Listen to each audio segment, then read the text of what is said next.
समाधान। बोलिए देवादिदेव एक हजाराठ श्री आदिनाथ भगवान की जय जय जय। बोलिए प्रातः स्मरणीय संत शिरोमणि परम पूज्य एक स्वाराचार्य गुरु विद्यासागर जी महामुनिराज की जय जय जय। बोलिए गुणायतन प्रणेता संका समाधान प्रवर्तक भावना योग प्रवर्तक प्रखर वक्ता परम पूज्य एक स्वाट मुनिवर्षि प्रमाण सागर जी मुनि महाराज की जय जय जय। परम पूज्य एक स्वाट मुनिवर्षि अरह सागर जी मुनिराज की जय जय जय। उपस्थित धर्म श्रद्धालु सज्जनों माताओं एवं बहनों, जैसा कि आप लोगों को विदित ही है कि पूज्य गुरुदेव का मंगलमय प्रवास सागर स्थित भाग्योदय तीर्थ के पावन परिसर में चल रहा है। आज का संका समाधान कार्यक्रम भी उसी भाग्योदय तीर्थ के पावन परिसर में आयोजित है। आज के इस संका समाधान के कार्यक्रम को जो घर बैठे पारस चैनल, जिनवाणी चैनल, प्रमाणिक ऐप के माध्यम से देख सुन और आनंद ले रहे हैं और जो यहाँ उपस्थित हैं उन सबों का मैं भाग्योदय तीर्थ कमेटी और सागर की समस्त जैन समाज की ओर से हार्दिक हार्दिक अभिनंदन करता हूँ। हम लोग चलें संका समाधान की ओर। इसके पूर्व हम लोग पूज्य गुरुदेव के मंगल में आशीर्वाद से अपने को अभिषेक करेंगे। बोलिए हमारे साथ, नमोस्तु गुरुदेव, नमोस्तु गुरुदेव, नमोस्तु गुरुदेव। बोलिए मुनिवर्षि प्रमाण सागर जी महाराज की। पूज्य गुरुदेव श्री निखिल जैन बीना गुणाष्टन ट्रस्टी सदस्य प्रमाण सागर सेवा संघ पूछ रहे हैं, महाराज श्री कोरोना 188 देशों में फैल चुका है, लेकिन अभी तक किसी भी देश ने यह जानते हुए भी कि इसका कारण बढ़ता हुआ मांसाहार है, मांस पर प्रतिबंध नहीं लगाया है। हमारे देश में भी मांस पर प्रतिबंध नहीं लगा है, मांस की दुकानें खुली हैं। ऐसी विषम परिस्थिति में भी अगर मांसाहार का अंत नहीं होगा तो फिर कभी भी मांसाहार प्रतिबंध नहीं लग पाएगा। इसके प्रति लोग इतना उदासीन क्यों हैं? इसके लिए हम लोग को क्या करना चाहिए? देखिए, इस विषय में आहार विज्ञानियों को तथ्यात्मक तरीके से लोगों का ध्यान इस तरफ आकर्षित करना चाहिए। अभी ये बात पूरी तरह से स्थापित नहीं हो सकी है कि ये कार्य मांसाहार के कारण हुआ है। बात जो प्रकट में आई है वो ये है कि वन्य प्राणियों के मांस के भक्षण से इस तरह का वायरस हुआ है। तो जो मांसभक्षी लोग हैं वे अपने पक्ष में अपने तर्क एकत्रित कर रहे हैं। सवाल केवल कोरोना वायरस का नहीं है। मांस भक्षण और शरीर विज्ञान, आहार विज्ञान के सिद्धांत को हमें जन जन तक फैलाना चाहिए और लोगों के दिल दिमाग में स्थापित करने की कोशिश करनी चाहिए कि शाकाहार सब दृष्टि से श्रेष्ठ आहार है, वही संतुलित आहार है, वही स्वास्थ्यकर आहार है। और ये अभियान विश्वव्यापी स्तर पर हमें चलाने की ज़रूरत है। सरकारों का ध्यान भी इस तरफ जब आकर्षित होगा तभी कुछ हो सकता है। जहाँ तक मेरा मानना है, जब तक ये बात पूरी तरह स्थापित न हो जाए कि ये मांस भक्षण के कारण ही हुआ है, तब तक कोई भी सरकार इस पर प्रतिबंध नहीं लगा सकती, क्योंकि मांस भक्षण लोगों की व्यक्तिगत रुचि का मामला है और इससे समाज में सब तरह के लोग हैं। लेकिन हम लोगों को चाहिए कि ऐसे अवसर पर हम सभी का ध्यान इस तरफ आकर्षित करें और खान पान की शुद्धि की प्रेरणा लोगों को दें और लोगों के दिमाग में ये बैठाएं, सात्विक आहार ही सुख का आधार है। पूज्य गुरुदेव मोनिका जैन भोपाल से पूछ रही हैं, महाराज श्री क्या अशुद्धि के समय अगर कोई मोबाइल पर भावना योग चला दे तो हम बिना मोबाइल को टच करे भावना योग कर सकते हैं? क्या इसमें कोई दोष तो नहीं? देखिए, इनका और मैं स्टूडेंट हूँ और करीब 20-25 बार भावना योग कर चुकी हूँ और अभी भी रोज करती हूँ। मुझे ऊर्जा प्रवाह को 72,000 नाड़ियों में एक साथ महसूस नहीं हो पा रहा जैसा दिखाया गया था। कृपया समाधान दें ताकि 100% महसूस पाऊँ। मेरी मम्मी को पूरा महसूस होता है, वो भी रोज कहती हैं। महाराज श्री मैं आपको गुरु बनाना चाहती हूँ, कृपया आशीर्वाद दें। देखिए, सबसे पहली बात तो है भावना योग आप किसी भी अवस्था में कर सकते हैं, क्योंकि भावना योग में किसी भी प्रकार का मंत्रोच्चार नहीं है। अशुद्धि के समय में छवि न देखें, केवल आवाज़ सुनें और ओंकार का नाद न करें। अनुगूंज कर लें, और आप कर सकते हैं। जहाँ तक सभी नालियों में ऊर्जा के प्रवाह का सवाल है, अभ्यास बढ़ाइए, धीरे धीरे प्रवाह होगा। आपकी धारणा शक्ति जितनी प्रबल होगी उतनी तत्परता से आप ऐसा करने में सफल हो पाएंगे, और कुछ दिन बाद आपकी माँ की तरह आपके अंदर भी वो अनुभूति हो सकती है। निरंतरता रखिए। अभी 20-25 बार ही आपने किया, उसमें भी ऊर्जा प्रवाह कितने दिन किया होगा ये आप ही जानते हैं। तत्परता से करेंगे बार बार, और उसको फिर खाली समय में भी, जब खाली हो तो केवल ऊर्जा प्रवाह को अपने भीतर संचालित करने का अभ्यास कीजिए। तो अभ्यास होते होते आपको लगेगा कि नहीं, अपने भीतर मैं ऊर्जा का प्रवाह करने में सक्षम हो गई हूँ, और आपको आनंद आएगा। पूज्य गुरुदेव, प्रमोद बाकलीवाल सिलचर आसाम से पूछ रहे हैं, गुरुदेव कोरोना वायरस से बचाव के लिए इम्यून सिस्टम अच्छा होना चाहिए, तो जब तक यह समस्या है उपवास एकासन आदि करना चाहिए कि नहीं, कृपया मार्गदर्शन करें। देखिए, सबसे पहली बात तो ये धारणा हटा देनी चाहिए कि एकासन उपवास से, खासकर उपवास से कमजोरी होती है। उपवास तो हमारे शरीर को सबल बनाता है। अभी 3 वर्ष 4 वर्ष पहले जापान में एक नोबेल पुरस्कार प्राप्तकर्ता वैज्ञानिक हुए, और उन्होंने एक सिद्धांत को विकसित किया, ऑटोफेजी। आप लोगों ने नाम सुना होगा। ऑटोफेजी का सिद्धांत है जो कहता है सप्ताह में एक दिन मनुष्य को कम से कम 12 घंटे भूखे रहना चाहिए। और वो बताते कि उपवास करने से हमारे शरीर के जितने भी डेड सेल्स हैं वो सब ठीक हो जाती हैं, वो सब बाहर निकल जाती है, और कैंसर जैसी बीमारी से मुक्ति पाया जा सकता है। जिन्हें ऑटोफेजी शब्द सुना होगा वो ऑटोफेजी के सिद्धांत में समझे, आज ये बहुत प्रसिद्ध है। तो ठीक ढंग से अगर आप उपवास करते हैं तो उपवास वाले दिन थोड़ी सी आपको वीकनेस लग सकती है, लेकिन दूसरे दिन तरोताज हो जाएंगे। लेकिन दीर्घ उपवास न करें, 8 दिन 15 दिन में एक आध उपवास आप करें। जिनका शरीर रुग्ण है वे उपवास न करें, जो पूरी तरह से फिट है वो उपवास कर सकते हैं। अपनी शरीर की स्थिति को देखते हुए आप एकासन उपवास करें। लेकिन जिनको थोड़ी भी कमजोरी दिखती है और ऐसा लगता है कि उसमें हमारी हालत पस्त होगी या गर्मी की अधिकता को हम बर्दाश्त नहीं कर पाएंगे, तो थोड़ा समय को टाल करके करें। यह बात बिल्कुल सही है कि हमारी इम्यूनिटी स्ट्रांग होनी चाहिए, वो कहीं से प्रभावित नहीं होनी चाहिए। पूज्य गुरुदेव, सागर पुरवट करकम पंढारपुर महाराष्ट्र से पूछ रहे हैं, गुरुदेव धर्म में व्यवहार और व्यवहार में धर्म कैसे लाएं, कृपया मार्गदर्शन करें। धर्म में व्यवहार और व्यवहार में धर्म हम कैसे लाएं? देखिए, सबसे पहले धर्म में व्यवहार। धर्म में व्यवहार लाने के लिए जब मैं आपसे कहता हूँ तो व्यवहार का धर्म पहचान लो तो धर्म में व्यवहार आ जाएगा। मेरे व्यवहार का धर्म क्या है? सबसे पहली बात यह है, भगवान महावीर से किसी ने पूछा कि प्रभु धर्म का सार बता दीजिए, एकदम संक्षेप में हमें बताएं जिससे हम व्यवहारिक स्तर पर धर्म को आत्मसात कर सके। तो भगवान ने कहा, जम इच्छसि अपनतो जम इच्छसि जम च न इच्छसि अपनतो तम इच्छ परस्सव्य एतिगम जिन शासनम।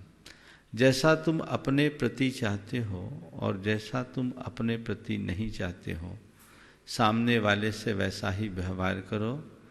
धर्म का यही सार है। तुम्हें अपनी अनुकूलता प्रिय है तो हमेशा ध्यान रखो सबको अनुकूलता प्रिय है, औरों की अनुकूलता का ख्याल रखो। तुम्हें यदि प्रतिकूलता अच्छी नहीं लगती तो समझ लो प्रतिकूलता किसी को अच्छी नहीं लगती। कभी किसी की प्रतिकूलता में निमित्त न बनो। इसी का सार है, आत्मनः प्रतिकूलानि परेशान न समाचरेत परेशान अपि न समाचरेत। जो हमें अच्छा नहीं लगता हम दूसरे के साथ वैसा न करें। यह व्यवहार का धर्म है। इतनी सी बारीकी मनुष्य अगर आत्मसात कर ले तो उसके व्यवहार में धर्म स्वतः प्रतिष्ठित हो जाएगा। और धर्म में व्यवहार का जहाँ तक सवाल है तो धर्म के मूल स्वरूप को समझकर जब व्यक्ति धार्मिक क्रियाएं करे उस घड़ी भी इस चीज़ को ध्यान में रखे कि मेरी क्रिया से ज़्यादा महत्वपूर्ण मेरे भाव और विचार हैं। उनकी सुरक्षा करते हुए यदि हम धर्म की क्रियाएं करते हैं तो धर्म में मेरा व्यवहार बखूबी पल जाएगा। पूज्य गुरुदेव, विकास जैन मानवतावादी सागर, महाराज श्री मेरा सवाल ये है कि आज के युग में हर कोई बच्चों को गलत बताता है, पर यदि बच्चे माँ बाप को धर्म का रास्ता बताते हैं या उनकी फिक्र करते हैं, उनका अच्छा सोचते हैं, उनको अच्छा जीवन देना चाहते हैं, तो पापा लोग उनकी बात क्यों नहीं मानते हैं? बच्चे चाहते हैं माँ पापा अच्छे कपड़े पहने, छोटी छोटी चीज़ें जैसे चश्मा लगवाना, दांत टूटने पर दांत लगवाने की बोलते हैं, तो बच्चों की नहीं मानते हैं। महाराज जी मानते हैं उन्होंने बहुत मेहनत करके पैसा कमाया है, पर आज तो ठीक ठाक की स्थिति में है, जीवन तो आज तो उनको अच्छे से रहना चाहिए, पर हम ऐसा क्या करें कि उनका जीवन में अच्छे से बिता सकें, उन्हें अच्छा जीवन दे सकें। बहुत अच्छी बात पूछी है। ये बात सही है कि सब बच्चे गलत नहीं होते, और ये भी बात सही कि सब माँ बाप सही नहीं होते। बहुत सारे बच्चे ऐसे होते हैं जो अपने माँ बाप के लिए भी अच्छा आदर्श उपस्थित कर सकते हैं। इसलिए पहले तो मैं ये कहूँगा कि अगर बच्चे की कोई अच्छी सलाह हो तो उसे सहज रूप से स्वीकार लेना चाहिए। उस बात को लेकर के किसी तरह का संकोच मन में नहीं होना चाहिए। हमारे शास्त्रों में तो ये कहा है कि बच्चे के वयस्क हो जाने के उपरांत उसे बच्चा मानना बंद करना चाहिए, उसे मित्र की भांति समझना चाहिए। ये माँ बाप के लिए कि माँ बाप अपने बच्चे को मित्र माने, और बच्चे तो कितने ही बड़े हो जाए माँ बाप को माँ बाप माने, अपना मित्र न माने। तो माँ बाप को चाहिए कि बच्चों की अच्छी सलाह को सहज रूप से स्वीकार करे, और बच्चों को चाहिए कि माँ बाप को कोई भी सलाह देनी हो तो बच्चा बन कर के बोले, बाप बन करना। कभी कभी दिक्कत ये हो जाती है कि बच्चे बाप बन जाते हैं, तो वो उनके अभिभावकों के लिए बड़ी पीड़ादायी हो जाता है, वो उनके ईगो को प्रभावित करता है। तो ऐसी स्थिति में क्या करें? सीधी सीधी बात कहने की जगह अगर थोड़ा घुमा करके बात कह दें तो वो ज़्यादा अच्छे से स्वीकार हो जाती है। और आप सीधे सीधे बात कहेंगे तो उनको लगेगा मेरा बेटा, हम ही ने इसको पैदा किया, हम ही को ये सिखाने चला, तो वो उनके ईगो को टच करता है। हालांकि जो लोग प्रैक्टिकल होते हैं उनके लिए ये समस्या नहीं होती, पर मैं जानता हूँ ऐसे प्रैक्टिकल लोग बहुत थोड़े हैं, और ऐसे लोगों के साथ ऐसी समस्याएं हो जाती है। तो उसको जो चीज़ आप अपने पिता से कहना चाहते हैं उसको सीधे सीधे कहने की जगह अगर एक दूसरा रास्ता अपनाया जाए, जैसे किसी बात को लेकर आप अपने पिता को बताना चाहते हैं तो उनसे पूछें कि पिताजी, कोई आदमी के पास जीवन के प्रारंभिक दौर में पैसा नहीं था, वो बहुत मितव्ययिता से जीता था, अब जब पैसा हो गया और वो अपनी ज़रूरतों की पूर्ति न करता हो तो उनके बच्चों को क्या करना चाहिए? शायद पिता समझ जाएंगे कि इस किसको कहने जा रहे हैं, और आपकी बात उनकी ही बातों में प्रकट हो जाएगी। हम कहते हैं जहाँ जो बात सीधी बात से ना हो उसे घुमा करके कह करके भी काम चलाया जा सकता है। हमें ऐसी नीति अपना कर चलना चाहिए। पूज्य गुरुवर, भरत शाह गांधीनगर इंदौर से पूछ रहे हैं, गुरुवर जब हम किसी परिस्थिति के लिए तैयार होते हैं तो उसके लिए हमें बहुत उत्साहित रहते हैं, और परिस्थिति अनुकूल न होने पर हम हतोत्साहित हो जाते हैं, तो हर परिस्थिति के लिए हम खुद को कैसे तैयार करें? विशेषतः स्टूडेंट एग्ज़ाम के बाद खुद को कैसे हर तरह के परिणाम के लिए तैयार रखें? देखिए, इसके लिए तो हर मनुष्य को मानसिक रूप से अपने आप को तैयार करना ही चाहिए। अगर हम पढ़ाई के क्षेत्र में आगे बढ़ रहे हैं तो पहला उत्साह तो उनको अपने पढ़ाई के लिए होना चाहिए। फिर परीक्षा हमने दिया है तो परीक्षा देते समय अपने मन में कॉन्फिडेंस पूरा रखना चाहिए कि मैंने पढ़ा है और जो मैंने पढ़ा है वो लिख दूंगा। प्रायः बच्चों के मन में ये आता है कहीं पेपर ना बिगड़ जाए, पेपर बिगड़ ना जाए, पेपर बिगड़ ना जाए। ये जो भाव है इसके कारण आने के बाद भी वो लिख नहीं पाता। बहुत सारे बच्चों की ऐसी अनुभूति रही है जो कहते हैं कि हम जब पेपर देने जाते पता नहीं सब दिमाग से आउट हो जाता है, बाद में आते लगता है ये तो मुझे याद था। तो ये मन का भय है, इसको दूर करने के लिए दिमाग में एक कमांड डालना चाहिए, मुझे आता है, मैंने पढ़ा है, मैं लिख लूँगा, मैंने पढ़ा है, मैं लिख लूँगा, मैं लिख सकता हूँ, मैंने पढ़ा है, मैं लिख सकता हूँ, मैंने पढ़ा है, मैं लिख सकता हूँ, मेरा पेपर अच्छा होगा, मैं अपना पेपर अच्छा करूँगा। इस तरह की पॉजिटिव कमांड अपने माइंड को आप देंगे तो मन में कोई फितूर नहीं आएगा। मैं अपने अनुभव की बात बताता हूँ। मेरे एक शिक्षक हमसे हमेशा कहा करते थे, जब भी हो कि कभी भी बोलने के लिए खड़े हो या पेपर देने के लिए खड़े हो, वो कहते थे सबसे पहले एक गहरी सांस लो। गहरी सांस ले करके आप अपनी बात शुरू करो, पॉजिटिव एनर्जी जाएगी। जिस समय बोलना शुरू करो, श्वास शुरुआत में अंदर होनी चाहिए। इसी तरह लिखना शुरू करो तो पूरक स्वर में करो, यानी श्वास पहला शब्द लिख दो, फिर सांस छोड़ो, फिर आप नॉर्मल हो जाओ। इससे आपका कॉन्फिडेंस लेवल ऊंचा होगा। ये मैंने अनुभव किया। दूसरी बात, अपने मन में ये कमांड दो कि नहीं, मैं पढ़ कर के आया हूँ इसलिए मैं लिख सकता हूँ, इस विषय का मैं विशेषज्ञ हूँ, मैं लिख सकता हूँ, कुछ भी पूछना है लिखूंगा, जो आएगा उसे मैं लिखूंगा। अपने मन में ये बात होनी चाहिए।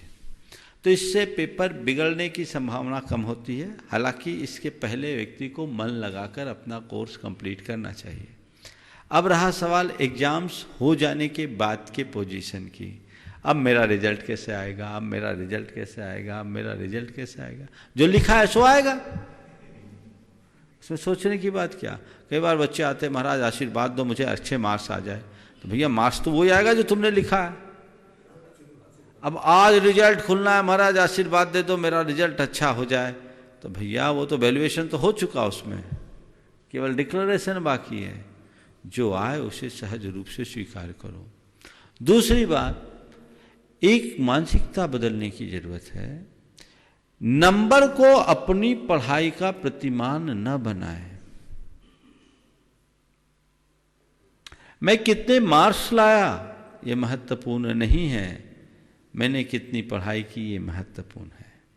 कदाचित मार्क्स कम भी आ जाए तो उसको लेकर के बहुत ज़्यादा विचलित होने की ज़रूरत नहीं है।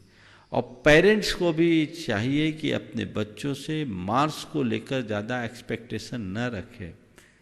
प्राय आजकल हर माँ बाप चाहते मेरा बच्चा मेरिट में आए, डिस्टिंक्शन लेकर आए। खुद क्या करते थे, थोड़ा ये तो सोचो। इससे बच्चों पर अतिरिक्त दबाव पड़ता है। बच्चों के साथ इतना होना चाहिए कि वो मन लगा करके पढ़े, गंदी आदतों से बचे और माँ बाप का ओबिएंट बने, वो बच्चा आगे बढ़ जाता है। मार्क्स का प्रेशर जिन बच्चों के ऊपर पड़ता है वो आगे चल करके फिसड्डी हो जाते हैं। तो बहुत ज़्यादा मार्क्स का प्रेशर नहीं होना चाहिए। जितना है मैंने लिखा है और मुझे आता है, मार्क्स जो मिले मैं आगे होऊंगा। महाराज ऐसे करेंगे तो अच्छे कॉलेज में एडमिशन नहीं होगा, प्रतियोगी परीक्षाओं में पिछड़ जाएंगे। एक बार पिछड़ोगे दोबारा तो आ ही जाएगा। और एक बात ध्यान रखने की कि प्रतिभावान छात्र के लिए बहुत बड़े इंस्टीट्यूट का कोई बहुत बड़ा रोल नहीं होता। दुनिया में ऊंचाई को छूने वाले वे ही लोग नहीं है जो ऊंचे संस्थानों में पढ़े। साधारण से स्कूल में पढ़ने वाला भी अब्दुल कलाम आज़ाद बन सकता है और भारत का प्रथम नागरिक बन सकता है, मिसाइल मैन बन सकता है। ये हमारे सामने उदाहरण है। तो दिमाग से इस भूत को उतारना चाहिए और परीक्षा के परिणाम को सहज भाव से स्वीकारने के लिए तैयार रहना चाहिए कि चलो जो है सो है। एक बच्चे का रिजल्ट खुला, रिजल्ट खुलने का दिन था। देखो पेरेंट्स कहाँ गड़बड़ करते हैं और उस एक्सपेक्टेशन का दबाव बच्चों के ऊपर क्या होता है। बेटा जा रहा है, पापा आज रिजल्ट खुलना है। बाप ने एक तमाचा खींच के दिया तो साथ में उसका मित्र था। बोले आपने तमाचा क्यों दे दिया? बोले मुझे मालूम है रिजल्ट क्या आएगा, मुझे मालूम है रिजल्ट क्या आएगा, शाम को मैं यहाँ रहूंगा नहीं इसलिए अभी ठोक के जा रहा। तो ये प्रवृत्ति भी ठीक नहीं है, समझ गए। और दूसरा, खुद के हिसाब से बच्चों से अपेक्षा करें। बेटे का रिजल्ट आया, बाप बड़बड़ा रहा है, ये भी कोई रिजल्ट है? पूरा साल खराब कर दिया। हिंदी में 7 नंबर, अंग्रेजी में 9 नंबर, गणित में 5 नंबर, विज्ञान में 12 नंबर, 12 बजा दिया। ये कोई रिजल्ट है? बड़बड़ाना शुरू किया। पत्नी ने कहा क्या बात है, इतने क्यों गर्म हो रही, क्या बड़बड़ा, देख तो सही कोई रिजल्ट है, पूरा साल खराब कर दिया, ये कोई रिजल्ट है? पत्नी ने रिजल्ट देखा और पति की ओर बढ़ाते हुए कहा ध्यान से तो देखो किसका रिजल्ट है। पता लगा बाप का रिजल्ट था।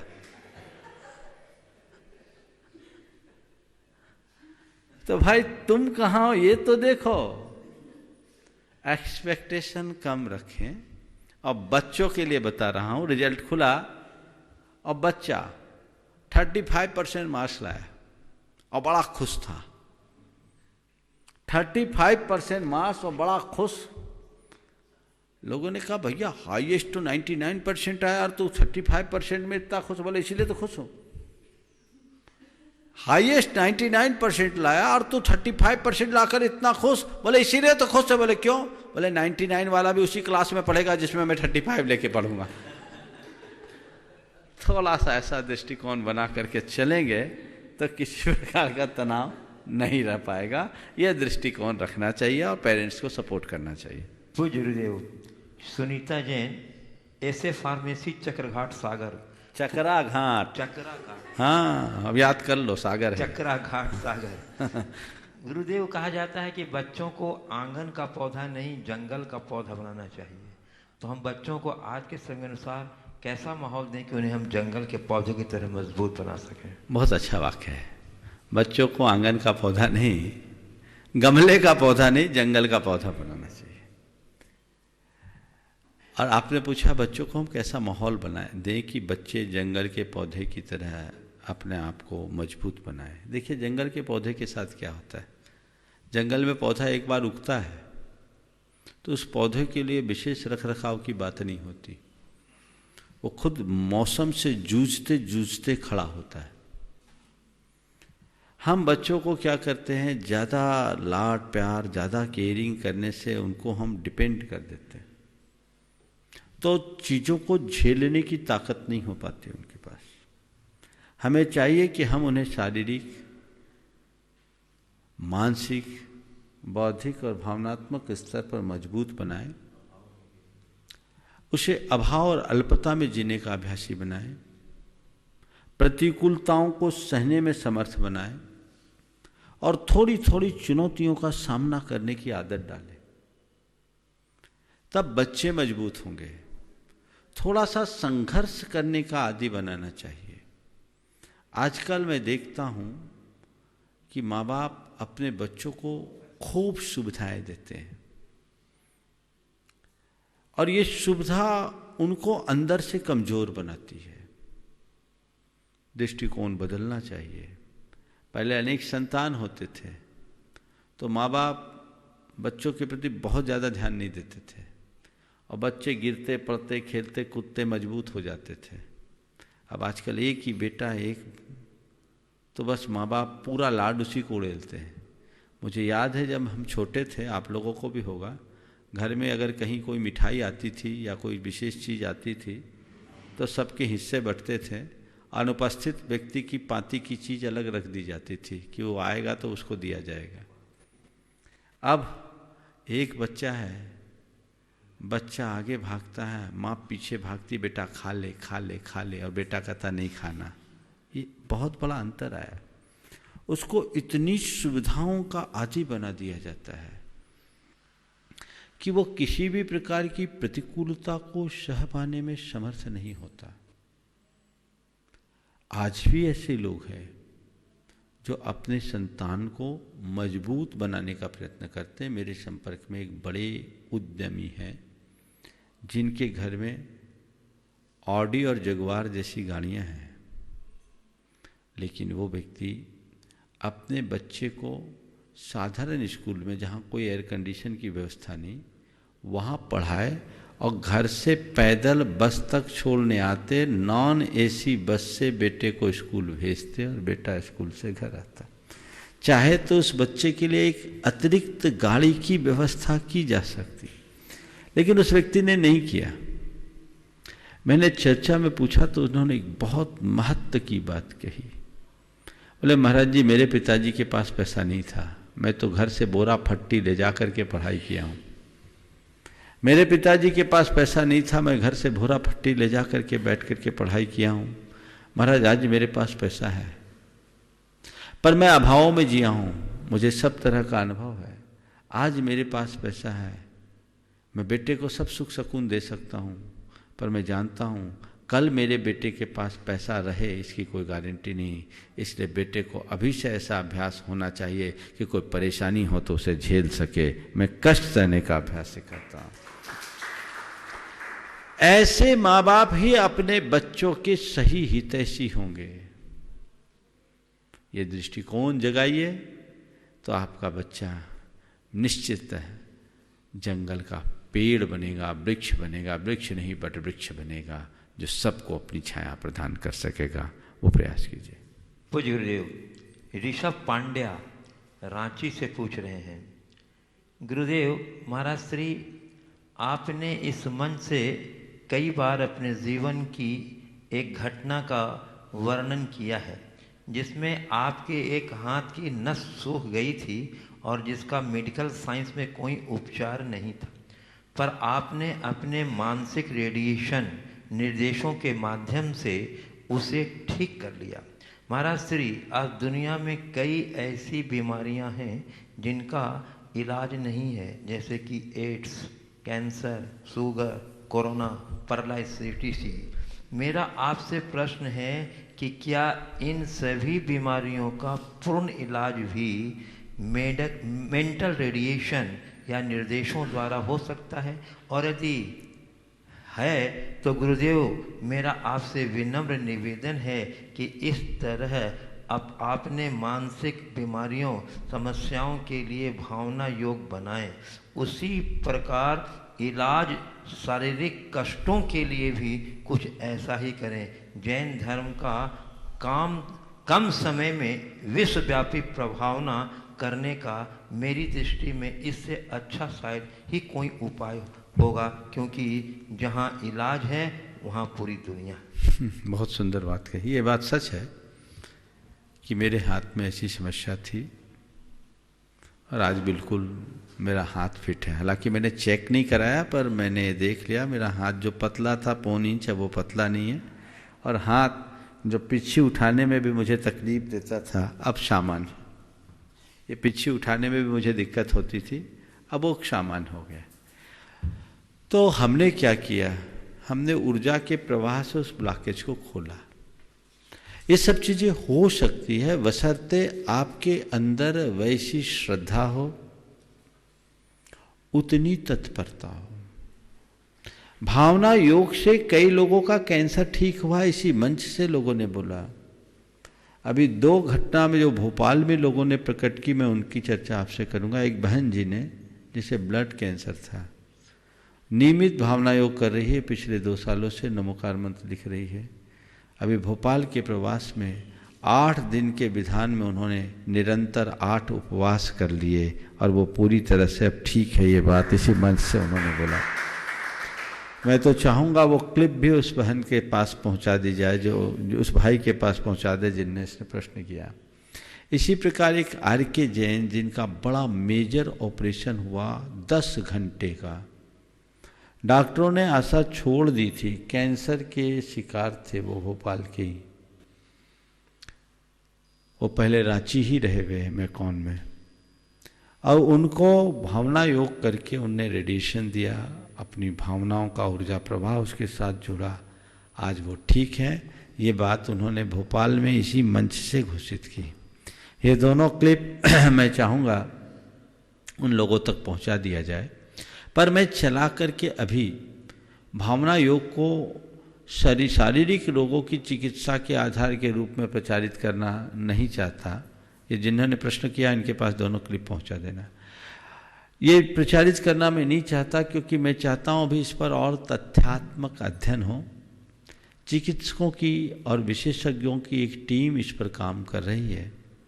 अब मुझे लगता है कि 1 वर्ष के बाद, 1 वर्ष के भीतर इसकी रिपोर्ट आएगी, और वह रिपोर्ट जब तथ्यात्मक ढंग से सबके बीच प्रस्तुत होगी तो हम ज़्यादा मजबूती से अपनी बात को रख पाएंगे, क्योंकि हर व्यक्ति का अपना अपना मेंटल लेवल होता है, अपनी अपनी श्रद्धा होती है, उसी के अनुरूप काम होता है।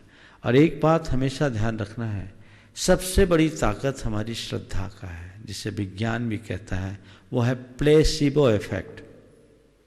हमारी श्रद्धा अगर प्रगाढ़ हो तो साधारण सी चीज़ भी हमारे लिए असाधारण प्रभाव छोड़ देती है, और श्रद्धा कमज़ोर हो तो बड़ी बड़ी दवाइयाँ भी काम नहीं करती। तो इस पर अध्ययन अभी जारी है। हमें चाहिए कि हम तन मन और चेतन तीनों स्तर पर ठीक रहें। ये बात तो जो बीमार हो गए उन्हें ठीक करने की है, पर मैं कहता हूँ भावना योग करो तो बीमारी पैदा ही ना हो। बीमारी के बाद इलाज कराना बात की बात है। हमारा पहला प्रयास होना चाहिए कि बीमारी होए ही नहीं।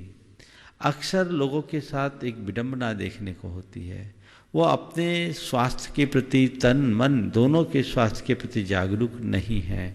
जब कुछ हो जाता है तभी वो इधर उधर हाथ मारते हैं।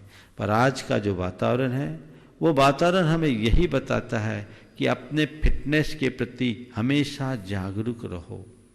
कब क्या हो जाए कहा नहीं जा सकता, इसलिए अपने आचार व्यवहार को ठीक करो। नियमित भावना योग करिएगा, आप बहुत मजबूत बनेंगे, तन से भी, मन से भी और चेतना से तो विशुद्ध होंगे ही। पूज्य गुरुदेव, ज्ञान जैन झाजरी मुंबई से पूछ रहे हैं, गुरुदेव मैं रोज भावना योग करता हूँ, आपकी आवाज़ में जादू है। मैं भी कई सालों से यह क्रिया अपने शिविर में करता रहा हूँ, लेकिन उसमें पहले ही द सीक्रेट और स्पिरिचुअल रियलिटी की क्लिप लोगों को दिखा देते हैं और उसके बाद ओंकार के साथ शिथिलीकरण और बाद में भावना कमांड देते हैं। जिज्ञासा यह है कि क्या शिथिलीकरण के बाद में यदि आप स्क्रीन में कुछ दिखाते हैं तो लिंक ब्रेक नहीं होता है? कृपया शंका का समाधान दें। देखिए, बात बिल्कुल सही है। अब वो आप जिस तरह के इंस्टीट्यूशन से जुड़े हैं वो पूरी तरह से प्रोफेशनल तरीके से बातें बताते हैं। अपन तो फक्कर साधु हैं तो अपन सहज भाव से बता देते हैं। अब आप ओशो से जुड़े हुए हैं, ओशो का ऑर्गेनाइजेशन अलग प्रकार का, वो हाई प्रोफाइल है। अब हमारे तो उतने साधन नहीं, हर जगह स्क्रीन ही उपलब्ध नहीं, तो हम कहाँ से कराएं। ये आप लोगों की व्यवस्थाएं हैं, उसको वैसा उपलब्ध करा के करें तो ज़्यादा बेहतर होगा। आज भी जैसे मैंने सुबह दिखाया तो बाद में मुझे ध्यान आया तो उसने अपने लैपटॉप के माध्यम से लोगों को दिखा दिया। तो ये चीज़ें बिल्कुल सही है। अगर प्रोफेशनल तरीके से इसको दिखाया जाए तो लोगों के लिए वो और सुग्राह्य होगा और हमें इस तरह का प्रयास करना चाहिए। आपका सुझाव बहुत अच्छा है। पूज्य गुरुदेव, शिवानी जैन जयपुर से पूछ रही हैं, गुरुदेव कल मेरी पापा से लड़ाई हुई, वह अभी भी मंदिर जा रहे हैं, जबकि आपने भी मना कर दिया है कि अभी मंदिर नहीं जाना है। ऊपर से तर्क में कह रहे हैं भगवान बढ़े या कोरोना, जो भगवान के दर्शन करने जाएगा तो कोरोना वायरस कुछ भी नहीं कर सकता। और हद तो तब हुई जब हमारे यहाँ के मंदिर में कल पुलिस ने आकर ताला डलवा दिया। महाराज जी, मेरा आपसे निवेदन है कि प्लीज़ ऐसा मार्गदर्शन दें और कि आप रिएक्ट करें कि प्लीज़ आप मंदिर न जाएं। मैं गंज बसौदा में रहते हैं वो। देखिए, मंदिर को लेकर के बहुत सारी चर्चाएं हैं। मैं समझता हूँ बहुत सारे लोगों के सवाल भी आपके पास आए हैं, सबको समेट कर इसी में मैं अपना संदेश आप सबको दे देता हूँ। सबसे पहली बात तो इस आपातकालिक स्थिति को व्यक्ति को समझना चाहिए। ऐसे समय में थोड़ी देर के लिए अपनी धार्मिक गतिविधियों को हम घर तक सीमित करें तो कोई बुराई नहीं है, क्योंकि यहाँ केवल आपके धर्म ध्यान की बात नहीं है। अगर मंदिर में भीड़ बढ़ती है और उससे संक्रमण फैलता है तो वो पूरे राष्ट्र के लिए एक आपदा का निमित्त बनता है, जो कतई उचित नहीं है। इसलिए सावधानी तो रखनी ही चाहिए और इसी वजह से हम लोगों ने सावधानी रखने की बात की थी। लेकिन इसका अर्थ ये भी नहीं था कि मंदिर को पूरी तरह से ताला सा बंद किया जाए, भगवान का अभिषेक ही ना हो। हम लोगों का आशय केवल ये था कि इक्का दुक्का आदमी अभिषेक कर ले, एक प्रतीकात्मक तरीके से भगवान की पूजन हो जाए। और जो लोग हमारे व्रती हैं, जैसे अभी दशलक्षण पर्व चल रहा है, बहुत लोगों के दशलक्षण के व्रत चल रहे हैं, उनको हमें बारी बारी से दर्शन की सुविधा देने में हर्ज नहीं। लेकिन दिक्कत ये आई, जैसा 2 दिन पहले मैंने कहा था, कि प्रशासन के सामने एक बड़ी समस्या हो गई। हमारे यहाँ हजूम खड़ा हो गया। हर मंदिर में 200, 400, 500 लोग एक साथ पहुँचने लगे। और ऐसी जगह अगर प्रशासन ने तालाबंदी की, 2-3 मंदिरों में ऐसा हुआ, आज मुझे जानकारी मिली। आपने गंज बासुदा की भी बात की और भी 2-3 मंदिरों को हुई। तो ये समाज के लिए अच्छी बात नहीं है। हमें एक प्रबुद्ध नागरिक होने का परिचय देना चाहिए और ऐसे समय में जिनके व्रत उपवास हैं उनके लिए थोड़ी सी सुविधा, ठीक उसी तरीके से जैसे आप अपने जीवन की जरूरी चीज़ों के उपयोग के लिए बाजार जाते हैं, और एक घेरे में रहते, ऐसी व्यवस्था, लेकिन वो 2-4 होना चाहिए। मुश्किल ये होती है कि एक के लिए खोलते तो सब लाइन लगा लेते हैं, तो बेचारे वे भी वंचित हो जाते हैं। अब ये क्या करें? मेरे पास बहुत लोगों का सवाल है, अभी मुझे जानकारी दी गई, कई जगह से आए हैं, कटनी से हैं, गुवाहाटी से हैं और कई कई जगहों से हैं। तो उन लोगों का है, मैं उनसे ही कहूँगा, जहाँ मंदिर जाने की अगर अनुशासित तरीके से व्यवस्था और आपकी सुरक्षा के साथ आप देव दर्शन कर सकते हो तो आप वहाँ देव दर्शन कर लें व्यवस्था के अनुकूल। और जहाँ नहीं है वे अपना व्रत न छोड़े, व्रत तो करे लेकिन इस साल के व्रत को काउंट न करें, 1 साल एक्स्ट्रा कर लेंगे। ठीक उसी तरह जैसे महिलाएं बहुत सारी व्रत करती हैं और कई बार व्रत की तिथियों में उनकी मंदिर जाने की अवस्था नहीं रहती, तो वो व्रत करती हैं पर उन्हें काउंट नहीं करती। ये आपातकालिक स्थिति है। घर में रहते हुए आप अपना व्रत करो और अगर सुविधा बनती है तो आप मंदिर जाइए, और नहीं है तो मन मंदिर में भगवान को बिठाकर उनका दर्शन कर लीजिए, टीवी के माध्यम से कर लीजिए, जितना बन सकता है उतना करने की कोशिश कीजिए, लेकिन इस तरह की खींचतान नहीं कीजिए। जिन भी मंदिरों को पुलिस को आकर के सील करना पड़ा, ये हमारे समाज के लिए एक बहुत बड़ा प्रश्न चिन्ह है। समाज को सोचना चाहिए। विभिन्न धार्मिक संगठनों के साथ जब सरकार ने निर्देश जारी किया, सबने उसका पालन किया, तो जैन समाज को भी समझदारी से काम लेना चाहिए था और आपातकालिक धर्म का निर्वाह करना था। तो जो भी लोग हैं थोड़ा समझदारी से काम करें, अभी भावना में बहने का वक्त नहीं है। आज ही मुझे किसी ने बताया कि प्रधानमंत्री ने ट्विटर पर ट्वीट किया है कि लोग कोरोना को बहुत हल्के में ले रहे हैं, ये ठीक नहीं, कई देश तबाह हो गए। अरे भगवान तो आज सब जगह सुलभ, अपने अंदर तो है ही। अब रहा सवाल, कोरोना क्या भगवान से भी बड़ा है? भगवान से बड़ा कोरोना नहीं है, लेकिन भगवान ने हमें खुद कहा है कि आपदा विपदा को देखते हुए द्रव्यक्षेत्र काल भाव के अनुसार आचरण करो। ऐसा सोचना चाहिए। एक बार ऐसा हुआ, एक ब्रह्मवादी था, उसको ये विश्वास था कि सब तरफ ब्रह्मा है, सब ब्रह्मा के अंश हैं, ब्रह्मा द्वैतवादी था। तो एक जगह एक हाथी, पागल हाथी आ रहा था, तो पागल हाथी को देख करके सब लोग कह रहे थे भैया हट जाओ। तो कहा सब तो ब्रह्म स्वरूप है, सब ब्रह्म स्वरूप है, मैं ब्रह्मोस्मि। अब वो हटे नहीं, सामने से पागल हाथी आ रहा है, महावत कह रहा भैया हट जा।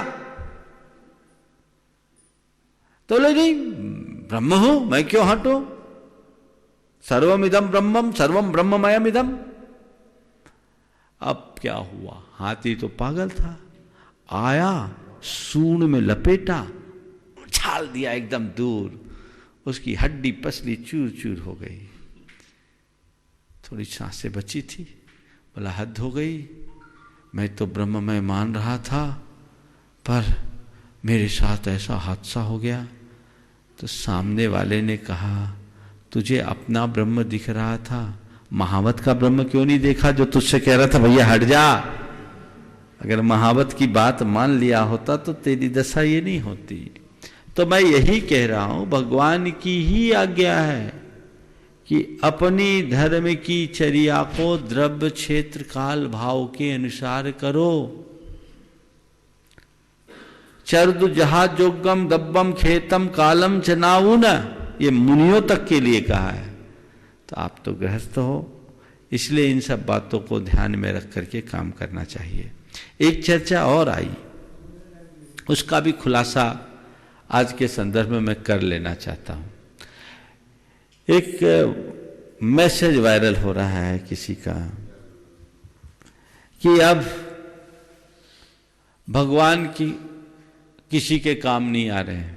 कोरोना आया, उनका आशय है, मंदिरों में ताले लग गए, अब ये शांति धारा और ये भगवान की ऊर्जा कहाँ काम के रह गई, देवता लोग कहाँ रह गए, कई तरह की बातें। देखिए, उन सब के समाधान के लिए मैं नटसेल में बात करता हूं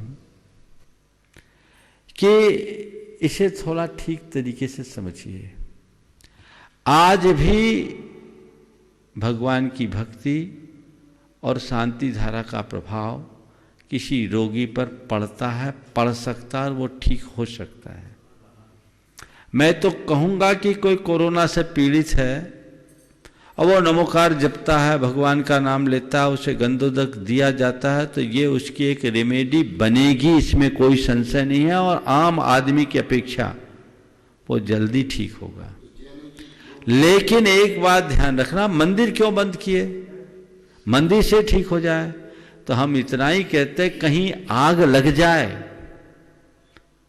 तो उसको बुझाने के लिए शांति मंत्र का प्रयोग किया जाता है, लेकिन वहां आग लगा करके शांति मंत्र का जाप नहीं किया जाता। ये संक्रामक बीमारी है। किसी को इस तरह का संक्रमण हो जाए, उसके निराकरण के लिए सब चीजों को कार्य करने में कोई बुराई नहीं है। लेकिन अगर उसके जाने से मंदिर में ही संक्रमण फैल जाए तो इसे रोकना तो जरूरी है ही। यहां ऐसी घड़ियों में इस तरह के कुतर्कों का कोई लाभ नहीं है, उन्हें समझ करके चलना चाहिए। रोका किस लिए जा रहा है? कि संक्रमण न फैले और हम अपने धार्मिक कार्य करें। मंदिर की अपनी एक क्षमता और मूलता, मंदिर से हमें एक प्रेरणा मिलती है आध्यात्मिक, और ये बाह्य परिस्थितियां हैं जिनका सामना हर किसी को करना पड़ता है, तो हमें उसी तरीके से समझ करके करना चाहिए। जानबूझ करके हम अपने आप को खतरे में डालें और कहें भगवान हमारा भला कर देंगे, तो ये तो ऐसा ही हो गया कि आंख मूंद करके गाड़ी चलाओ, नमोकार जपते रहो कि मेरा एक्सीडेंट नहीं होगा। ऐसा नहीं है। आप चलो, सावधानी से चलो, उसके बाद एक्सीडेंट हो जाए तो भगवान का नाम लेने से तुम्हारे प्राणों का संकट कुछ टल सकता है। टले को जरूरी नहीं। मणिमंत्र तंत्र बहु होई, मरते न बचावे कोई, ये उक्ति भगवान की है जिसे हमें आत्मसात करना चाहिए। लेकिन सकारात्मकता की प्रेरणा हमारी धार्मिक क्रियाओं, पूजा, अनुष्ठान आदि से हमें मिलती है, हमें उसका अनुपालन करना चाहिए।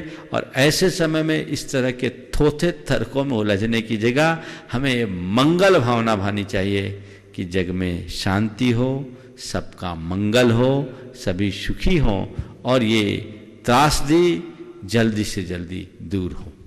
पूज्य गुरुदेव, श्रीमती मोहना जैन, सागर आनंद स्ट्रीट परिवार गुणायतन ट्रस्टी, इनका प्रश्न है, आज प्रायः सभी लोग अपने आप को आचार्य श्री विद्यासागर जी का शिष्य होने का गर्व तो करते हैं, परंतु शिष्यत्व की कसौटी पर विरही लोग खरे उतर रहे हैं।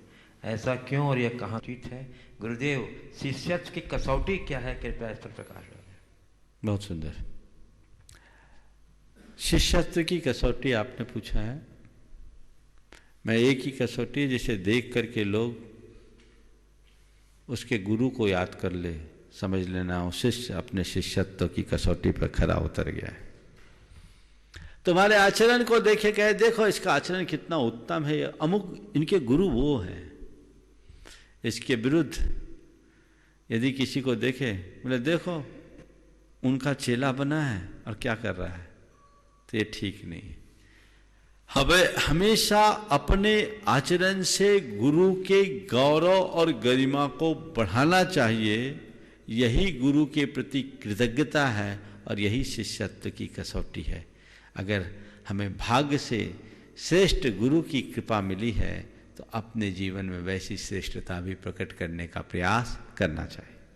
पूज्य गुरुदेव, मेरू जैन सागर पूछ रहे हैं, गुरुदेव हम अपने माता पिता की 3 बहनें ही हैं, हम ऐसा क्या करें कि हम नार्योचित अपने कर्तव्य का भी निर्वाह करें तथा वह सब कुछ कर सकें जिससे हमारे माता पिता को पुत्र का अभाव न खले।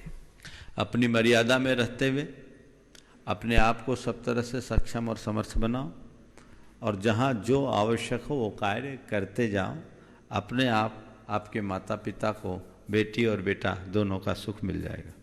पूज्य गुरुदेव, एक गुप्त नाम से एक बहन की जिज्ञासा ही है कि मैं और मेरा एक भाई है, दोनों की शादी हो चुकी है, मेरी पहले हुई, किंतु मेरा परिवार आर्थिक परिस्थिति से कमज़ोर है। दोनों में पहले काफ़ी स्नेह था। घर में एक बार चोरी हुई, उसका अभी तक पता नहीं चला, किंतु इसका संदेह कोई को मुझ पर हो गया। तब से दोनों में अनबन है। मैंने अनेक बार सफाई भी दी पर कोई असर नहीं हुआ। मैं यद्यपि निर्दोष हूँ, मैं क्या करूँ जिससे भाई का संदेह दूर किया जा सके। देखिए, शक के भूत को निकालना बहुत सहज नहीं है, लेकिन इसके लिए एक प्रयोग करो। अपने भाई की तस्वीर अपने सामने रखो और रोज एक प्रयोग करो। ये भावना योग का ही एक प्रयोग है। भैया, मैं सही हूँ, मुझे क्षमा कर दो। भैया, मैं सही हूँ, मुझे क्षमा कर दो। भैया, मैं सही हूँ, मुझे क्षमा कर दो। भैया, मैं सही हूँ, मुझे क्षमा कर दो। ये मन ही मन प्रार्थना करो। लगातार ईमानदारी से डेली कम से कम 15 मिनट ये कार्य करो। 3 महीने के भीतर चमत्कार न हुआ हो तो मुझसे बात करना, बहुत बड़ा परिवर्तन होगा। पर ये प्रयोग करना होगा। आपके पॉजिटिव वेव्स उस तक पहुंचेंगे और वो किसी न किसी रूप में परिवर्तित होगा। पूज्य श्रीमती निधि सुनील जैन, प्रबंध संपादक दैनिक आचरण हिंदी पेपर सागर, पूछ रही हैं, कहा जाता है कि किसी के साथ आशा करना अपने ऊपर प्रवंचना करना है, इसका क्या आशय है? किसी के साथ ज़्यादा आशा करना अपने ऊपर प्रवंचना करना है, इसका क्या आशय? जिस संदर्भ में वो कहा गया वो एक दृष्टि से ठीक है। किसी पर हम ज़्यादा अपेक्षा कर रहे हैं तो अपने आप को ठग रहे हैं। इसका तात्पर्य है कि हम दूसरों की से की गई अपेक्षा की पूर्ति कर पाएँ, ये कोई ज़रूरी नहीं है। और अगर पूर्ति नहीं होगी तो हम अपने आप को उपेक्षित महसूस करेंगे, यानी एक प्रकार से हम ठगा सा महसूस करेंगे। तो वो दूसरा हमें बाद में ठगेगा, हम खुद को खुद ठग रहे हैं। इसलिए हमें किसी से ओवर एक्सपेक्टेशन नहीं करना चाहिए। पूज्य गुरुदेव, एक राजेश जैन सागर से पूछ रहे हैं, मैं एक विद्यार्थी हूँ, कुछ समय पहले मेरी परीक्षा हुई है जिसको लेकर मेरी कुछ एक्सपेक्टेशंस हैं और मुझे परिणाम का डर है। तो पर ये तो अभी बता दिया, अगले पिछले प्रश्न में हो गया। इसका उत्तर माने इस आशय का उत्तर हो गया है। चलिए, ये अनीता जैन, पंडित पन्नालाल जी शास्त्री, साहित्याचार्य। अच्छा, घर में पंडित जी के अनेक ग्रंथ रखे हैं जो कि एक प्रति में ही बचे हैं, उनको सुरक्षित रखे हुए हैं। किसी को स्वाध्याय के लिए भी देने में संकोच होता है कि वापस नहीं आएंगे, ऐसे में हमें क्या करना चाहिए? देखिए, बहुत ये अच्छी बात है। पंडित पन्नालाल जी का जैन संस्कृति को बहुत बड़ी देन है। उनने इतने सारे ग्रंथों का संपादन और अनुवाद किया है, वो अपने आप में एक बहुत बड़ा रिकॉर्ड है। आप लोगों ने उनकी मूल प्रति को सुरक्षित रखा है, ये साधुवाद की बात है। सबसे पहले तो मैं सलाह दूंगा कि उन सबको डिजिटलाइज कर लीजिए और एक सर्वर में सबको स्टोर कर दीजिए ताकि लंबे समय तक वो सुरक्षित रहे। उन्हें स्कैन करके सबको डिजिटलाइज किया जा सकता है। ब्रह्मचारी राकेश का मार्गदर्शन और सहयोग इस बात के लिए लिया जा सकता है। और बाकी ग्रंथों को जो मूल प्रतियां हैं उन्हें कहीं संरक्षित रखें एक पुस्तकालय में, जहां आपको उपयुक्त लगे तो वहां आप उन्हें सुरक्षित रखें ताकि वो पंडित जी की स्मृतियों को स्थायी बना सके। क्योंकि तय मान करके चलिएगा, आप लोग तो सुरक्षित रखे हो, आने वाली पीढ़ियाँ उसे कब तक सुरक्षित रखेंगी ये संदिग्ध है। इसलिए अभी से उसकी ऐसी सुव्यवस्था कर दे जो आने वाले वर्षों तक वो सुरक्षित रहे। डिजिटलाइजेशन उसका एक अच्छा विकल्प है ही, लेकिन जो मूल प्रतियां हैं उन्हें भी संभाल कर रखना चाहिए, जो उनके अवदानों की स्मृति सभी को हमेशा हमेशा के लिए दिलाते रहे। पूज्य देव अविनाश जैन, विदिशा, प्रवक्ता जैन समाज। पूज्य श्री, आज चैनल को देखते हुए जो दृश्य देखा और बहुत ही दुखद और दयनीय। प्रश्न कल का रह गया पहले। हाँ, दरबार जी। अच्छा, हाँ, कल का प्रश्न हमारे दाऊद जी का प्रशिक्षित है। परम पूज्य आचार्य गुरुवर विद्यासागर जी महाराज, कई वर्षों पूर्व उन्होंने स्वावलंबी बनने के लिए हाथ करका और स्वनिर्मित वस्त्रों के उपयोग की प्रेरणा दी। हमारे देश के प्रधानमंत्री माननीय मोदी जी ने भी अभी दिवाली के लगभग ये निवेदन किया था कि हमारे देश के लोग अपने ही देश में बनी सामग्री का उपयोग करें। इससे हमारे देश का क्या क्या हित हो सकता है, कृपया इस पर विस्तार से बतलाने की कृपा करें। देखिए, बात बिल्कुल यथार्थ है। हम जितना स्वदेशी को बढ़ावा देंगे, स्वरोजगार बढ़ेगा और वह स्वराज की स्थापना में सहायक होगा। हमें इसके लिए तो प्रयास करना ही चाहिए। और स्वदेशी के लिए समय समय पर बहुत लोगों ने एक अभियान जगाया। परम पूज्य गुरुदेव ने स्वदेशी के प्रति समाज में एक बहुत बड़ी जागरूकता उत्पन्न की। सरकारें भी चाहती है, पर वर्तमान वैश्वीकरण के दौर में कुछ अंतर्राष्ट्रीय संधियां ऐसी होने से शासन के स्तर पर कोई भी निर्णय ले पाना आज बहुत कठिन हो गया है।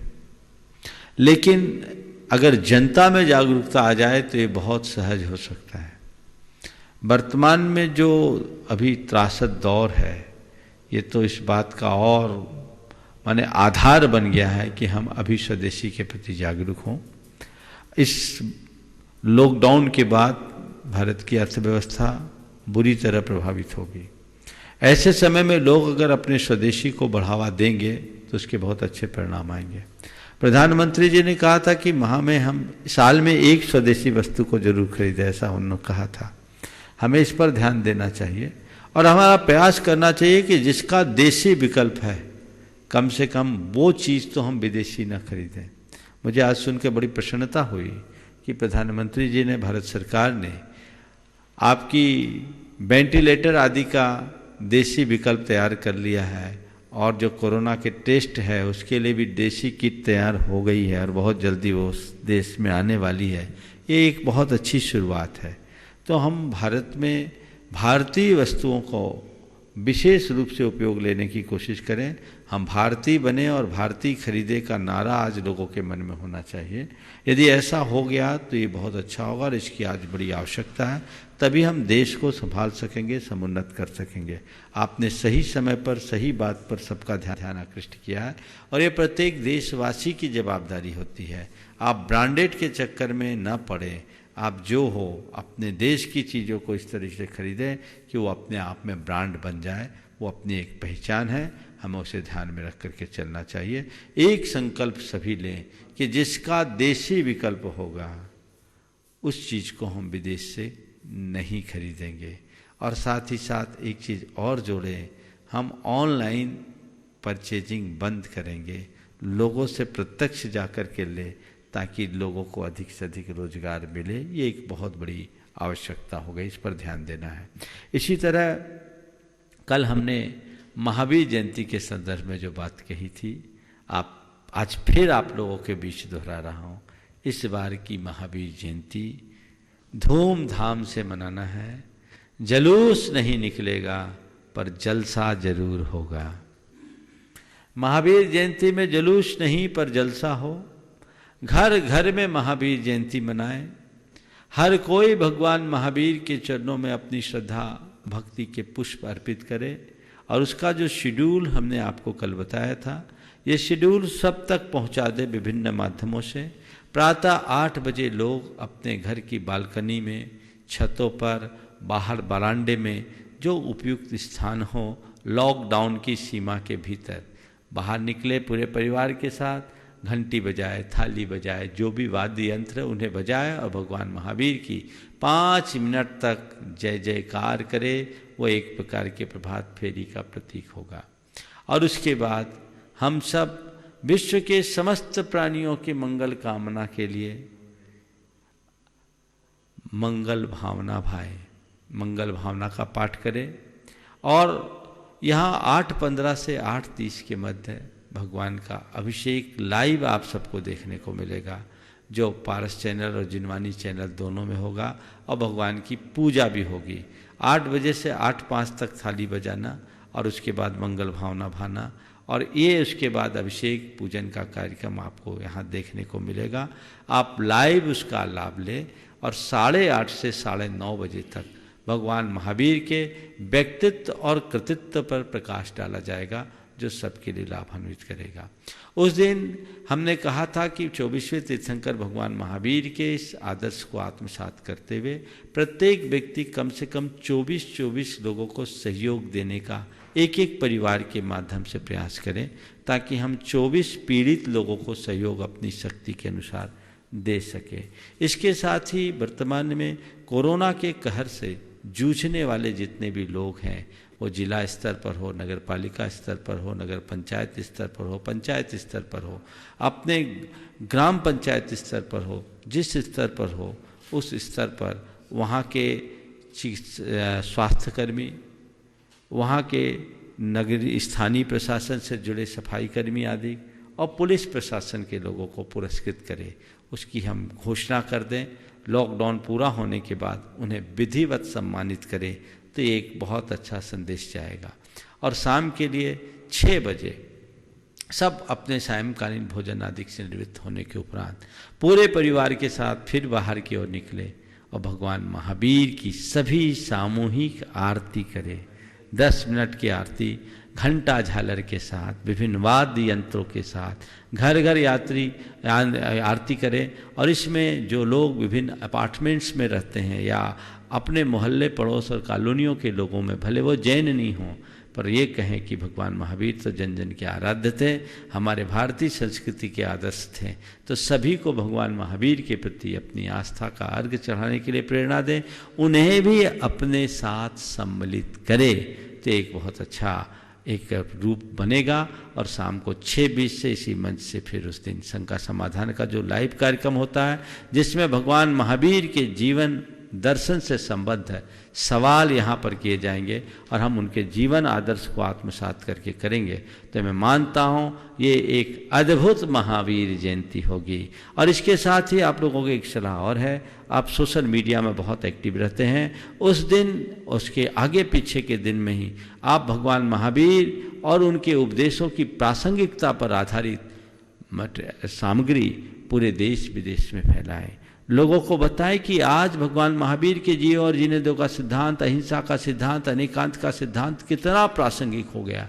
यदि हम उनकी प्रासंगिकता को स्थापित करने में समर्थ होते हैं तो मैं समझता हूँ ये जैन धर्म की विश्वव्यापी प्रभावना का आधार बन सकता है और उसके बल पर हम बहुत कुछ अच्छा लाभ ले सकते हैं। ये लाभ सभी लें। परम पूज्य गुरुदेव के चरणों में नमन अर्पित करते हुए मैं विराम लूँगा और आपसे आशा और अपेक्षा है कि आप जैसा बताया गया इस संदेश को जन जन तक फैला दें। आज तो 29 तारीख ही है, 6 तारीख में अभी लगभग 7 दिन बाकी हैं। 7 दिनों में ये संदेश सब तक पहुंचा दे और हम भगवान महावीर के सच्चे अनुयायी बनने का अपना परिचय दे सकें। बोलिए परम पूज्य आचार्य गुरुवर श्री विद्यासागर जी महाराज। बोलिए परम पूज्य मुनि श्री प्रमाण सागर जी मुनि महाराज की। पूज्य मुनिवर श्री अरहत सागर जी मुनि महाराज की।